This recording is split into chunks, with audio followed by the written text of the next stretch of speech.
আসসালামু আলাইকুম সবাইকে। আজকে তারাবির নামাজ পড়ে সরাসরি চলে এসেছি আমার সোনালী মোরগের খামারে। দিন শেষে এদের যত্ন নেওয়াটা আমার কাছে শুধু ব্যবসা না, এটা আমার দায়িত্ব আর স্বপ্ন। প্রথমে আমি সব পুরাতন পানি ফেলে দিচ্ছি, কারণ সারাদিন পাত্রে ধুলাময়লা জমে থাকে আর নোংরা পানি থাকলে রোগ হওয়ার ঝুঁকি বেড়ে যায়। সুস্থ সোনালী মোরগ পেতে হলে পরিষ্কার পানির বিকল্প নেই।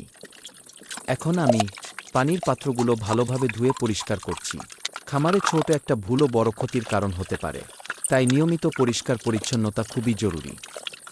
এরপর দিচ্ছি একদম টাটকা ও পরিষ্কার পানি। পরিষ্কার পানি দিলে হজম ভালো থাকে, রোগ কম হয় আর ওজনও ভালো আসে। আলহামদুলিল্লাহ, আমার মোরগগুলো এখন বেশ সুস্থ আছে। এখন সময় হলো ফিড দেওয়ার। সঠিক সময়মতো ভালো মানের ফিড দিলে 40 দিনের মধ্যে ভালো ওজন পাওয়া যায়।